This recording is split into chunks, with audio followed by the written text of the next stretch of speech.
नमस्कार दोस्तों, कैसे हैं आप सभी? आज हम सॉल्व करेंगे एनसीईटी 2023 के इंग्लिश के पीवाईक्यू को। तो बिना टाइम वेस्ट किए चलिए शुरू करते हैं। मैं पीयूष यादव हूँ। मैं डिपार्टमेंट ऑफ मैथमेटिक्स आईआईटी रोपड़ से हूँ। तो अभी हम बिना टाइम वेस्ट किए हुए अपने पहले क्वेश्चन पे चलते हैं। हमारा पहला टाइप के क्वेश्चन क्या है? पैसेज टाइप के हैं। इस टाइप के क्वेश्चन को सोल्व करने के लिए आपको पैसेज को एक या दो बार ध्यान से पढ़ना चाहिए। तो आप वीडियो को पॉज करके इस पैराग्राफ को पढ़ सकते हैं। उसके बाद हम क्वेश्चन को सोल्व करते हैं। आशा करता हूं कि आपने पैराग्राफ पढ़ लिया होगा। तो चलिए क्वेश्चन नंबर 1 को देखते हैं। Choose the suitable title to the passage from the option given below. जब आपको पैसेज पढ़ेंगे आपको पता चल रहा होगा इस पैसेज का मेन फोकस जेंजर्स के ऊपर है। तो इसका सही टाइटल यही हो सकता है। तो चलिए क्वेश्चन नंबर 2 के ऊपर चलते हैं। क्वेश्चन नंबर 2 पे एक साइड हमें वर्ड दिए गए हैं, उनके हमें एंटोनियम बताने। एंटोनियम का मतलब उनके विलोम शब्द बताने। इंक्लूसिव का मतलब किसी को शामिल करना। एक्सक्लूसिव का मतलब होता है किसी को बाहर निकालना। ठीक है। ऐसे ही हम एलिमिनेशन मेथड से हमें पता चल गया इसका ऑप्शन ए आ रहा है। पर बाकियों के भी मीनिंग को हम देखते हैं। फ्लेक्सिबल को क्या मतलब? किसी भी इन्वायरमेंट में ढल जाना, मतलब अडेप्ट कर लेना। इनफ्लेक्सिबल का मतलब होता है अडेप्ट नहीं कर पाना। ऑथेंटिक का मतलब होता है यानी असली। और उसका अपोजिट क्या हो जाएगा? फेक, नकली। इक्विटी, इक्विटी का मतलब क्या होता है? समानपन। इक्विलिटी से आप इसको मान सकते हैं। और इनइक्विलिटी का मतलब फेयरनेस नहीं है। ठीक है। तो ऑप्शन नंबर 1 हमारा सही है। तो चलिए नेक्स्ट क्वेश्चन पे चलते हैं। Based on the reading of the passage, choose the wrong statement from the given op- option given below. तो हम देख पा रहे हैं Gen Zs are those born between 90s and early 10 2010। ये हमें कहाँ से पता लग रहा है? इस लाइन से हमें पता लग रहा है। तो ये हमारी लाइन सही है, तो ये हमारा ऑप्शन नहीं होगा। सेकंड के ऊपर चलते हैं। They would not mind accepting the lower salary if the work place values inclusivity and mental health. ये हमारी फर्स्ट लाइन में ही है। ये यहाँ पे लिखा हुआ है। A good workplace, according to them, is one that has flexible work option।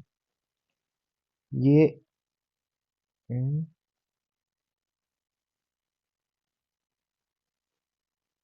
ये लाइन बिल्कुल सही। चौथी लाइन क्या है? They wouldn't mind continuing to work there in spite of its toxic atmosphere. ये लाइन गलत है। ये लाइन का हमें कहाँ से पता चलता है? Flexibility work option are highest priority in term of what make a good work place. अगर वो work place if they find work atmosphere toxic, they wouldn't hesitate hesitate to move on from their current job। तो हमारा option number 4 सही हो गया है। तो question number 4 को हमें देखना है। लिस्ट 1 में हमारे वर्ड हैं, उनके हमें सिनोनियम पता करने हैं। सिनोनियम का मतलब होता है पर्यायवाची शब्द। जैसे लियोर का मतलब क्या होता है? उन उसको खींचना, अपने मतलब अपनी तरफ आकर्षित करना। इसका सेम मतलब किसका होता है? इंटाइस का। तो एलिमिनेशन मेथड से हमें पता चल गया है इसका आंसर क्या आएगा। आंसर है नंबर 4। टॉक्सिक का मतलब क्या होता है? जहरीला। और पॉइजनस का भी मतलब क्या होता है? जहरीला। इनवी इनविगोरेट का मतलब क्या होता है? एनर्जाइज, यानी एनर्जी से भरा हुआ। जजमेंटल का क्या मतलब होता है? क्रिटिकल। Same meaning. क्या मतलब क्या है? अगर आप कोई सिचुएशन में फंस गए हो तो आपको अपना कोई भी डिसीजन लेना ही है। आपको अपना जजमेंटल रूप से या क्रिटिकल होके थिंकिंग करनी पड़ेगी वहां पे। तो इसका आंसर 4 आएगा। नेक्स्ट क्वेश्चन में क्या है? Filling the blank in the given paragraph, choosing the correct option. जर्नेसर generation GenZers want to redesign, ये कहाँ पे, a mission to reform the broken system with blank washroom, gender neutral washroom and no dress code and personal connect with top management. तो इससे हमें क्या पता चलता है, हमारा ऑप्शन नंबर 2 सही है। अगला क्वेश्चन क्या है, filling the blank with appropriate modal, हमें मॉडल फिल करना है ब्लैंक में। The little girl holding the army general's hand blank be his daughter, army general और एक लड़की के बीच में हम कोई रिलेशनशिप बताने की कोशिश कर रहे हैं जिसके लिए हम श्योर हैं नहीं। तो ऐसे टाइप के क्वेश्चन को इधर वुड मॉडल का यूज किया जाता है। कैन का यूज कहाँ पे किया जाता है, कैन का यूज किया जाता है एबिलिटी को एक्सप्रेस करने में, किसी की कोई एबिलिटी हो या कोई परमिशन लेनी हो को एक्स को मांगने में कैन का यूज किया जाता है। नीड का यूज कब होता है, जब हम नेसेसिटी को एक्सप्रेस करना चाहते हैं। एक मिनट, नेसेसिटी को जब हम एक्सप्रेस करना चाहें या फिर ओब्लिगेशन को हम एक्सप्रेस करना चाहें, तब नीड का यूज करते हैं। विल का क्या कब यूज करते हैं, फ्यूचर एक्शन के लिए या कोई चीज के लिए हम सर्टेन है, श्योर है, तब विल का यूज करते हैं। तो हमारा बेस्ट ऑप्शन क्या है, कुड है। Filling the blank with appropriate preposition from the option given below. Nowadays, the lure of money take precedent blank molar values. यानी हम ये बताने की कोशिश कर रहे हैं कि मनी आजकल ज्यादा इंपॉर्टेंट हो गई है मोरल वैल्यूज के। तो ऑप्शन इन नहीं आएगा, इन का मतलब होता है के अंदर, फ्रॉम भी नहीं आएगा, फ्रॉम का मतलब होता है उससे, ओवर हमारा सही आंसर है, यानी उसके ऊपर। अगर हम यहाँ पे ओवर लिख दे तो हमें सही मीनिंग समझ में आएगा। Nowadays the rule of money take precedence, president यानी उसके ऊपर, यानी ज्यादा इंपॉर्टेंट है ओवर मोरल वैल्यूज। अगला क्या है, fill up the blank with correct phrasal verb from the option given below.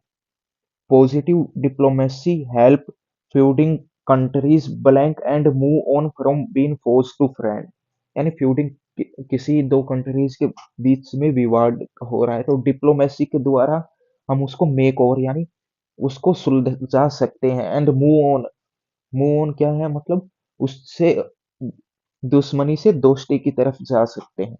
तो हमारा ऑप्शन नंबर 1 सही हो गया है। अगले क्वेश्चन में क्या है, लिस्ट 1 में हमारे आइडियम्स है, आइडियम्स यानी मुहावरे हैं, और लिस्ट 2 में उनके मीनिंग के साथ हमें मैच करनी है। तो टर्न ए डेफ ईयर का मतलब क्या है, प्रिटेंड नॉट टू ईयर, अनसुना करना। तो एलिमिनेशन मेथड के द्वारा हमें दिख रहा है कि ए ऑप्शन सही है हमारा, ना गलती से बी ऑप्शन सही है हमारा, ए का थर्ड आता है। बिल का मतलब क्या है, settle the bill. Take a rain check का मतलब क्या है, politely refuse of an invite to avail it later. By fits and start का मतलब क्या है, इरेगुलेटी। अगला क्या है, fill in the blanks with appropriate word from the option given below. My sister prefer an early morning walk blank swimming.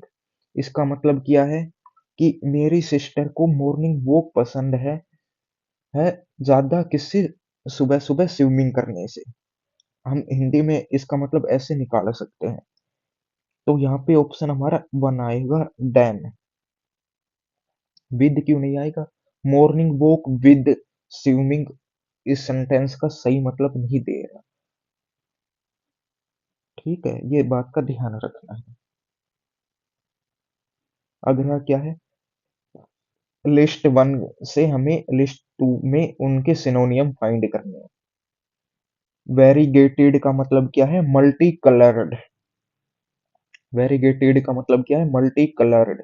Panic कब होते हैं? जब आपको कोई डर लगता है तो आप पैनिक सिचुएशन में आ जाते हैं, घबरा जाते हैं।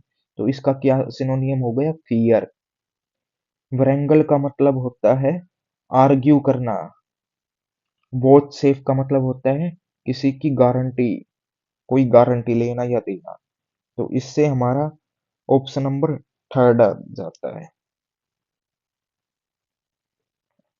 Identify the meaning of foreign word बोनहोमी। बोनहोमी का मतलब क्या है? इसका मतलब है फ्रेंडलीनेस।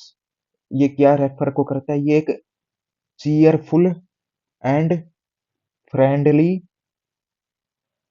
डिपोजिशन को बताता है। फ्रेंडली डिपोजिशन को बताता है। इससे हमें उसके करेक्टर, गुड करेक्टर होने का, गुड नेचर होने का पता चलता है।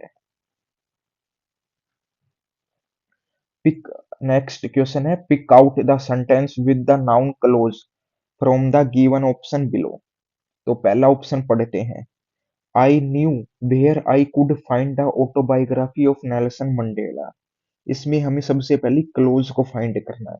इसमें हमारी क्लोज है where I could find autobiography of Nelson Mandela. ये हमारी क्लोज है। ये कौन सी क्लोज है? ये हमारी नाउन क्लोज है।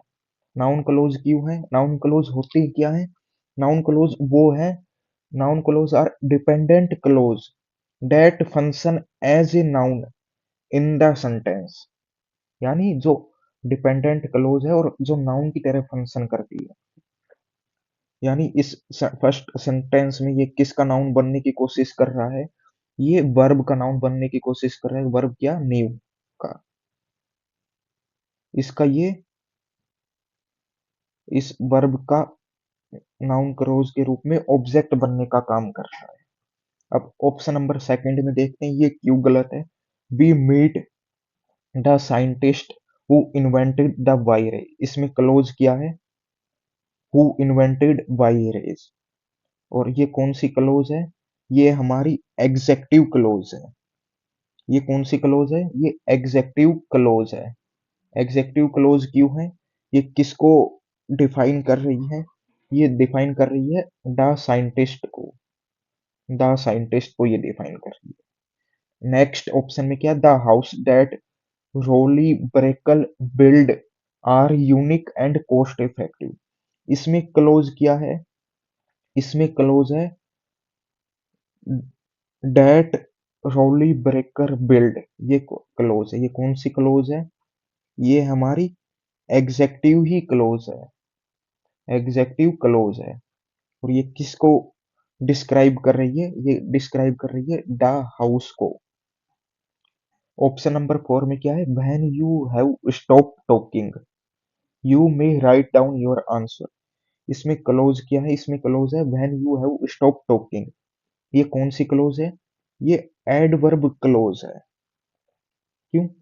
ये इंडिकेट कर रही है टाइम और मॉडिफाई कर रही है वर्ब को। कौन सी वर्ब को?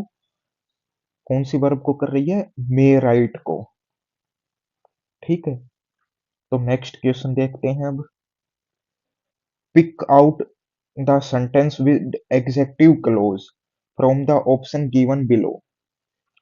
तो पहले हम पहला ऑप्शन देखते हैं। Don't be in her way when she is practising tennis. इसमें हमें पहले क्लोज फाइंड करना है। क्लोज है भी कि नहीं है। इसमें क्लोज क्या है? When she is practising tennis. ये कौन सी क्लोज है? ये हमारी है एडवर्ब क्लोज है। एडवर्ब क्लोज क्यों है? क्योंकि ये डिस्क्राइब कर रही है, किस वर्ब को डिस्क्राइब कर रही है? बी वर्ब को। उसके टाइम और उसको मॉडिफाई करके डिस्क्राइब कर रही है ये। दूसरा ऑप्शन क्या है? He started for work all through warn of heavy rain and flood. इसमें आप देखिए कि all through warn of heavy rain and flood, ये कोई क्लोज नहीं है।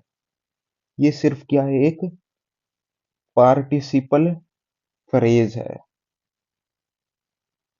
ठीक है। तो इस सेंटेंस में कोई क्लोज नहीं है। क्यों?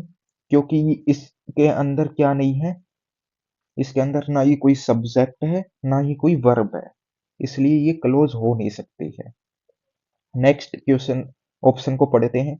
The station where the bomb exploded reported no casualty. इसमें क्लोज है क्या? बिल्कुल है।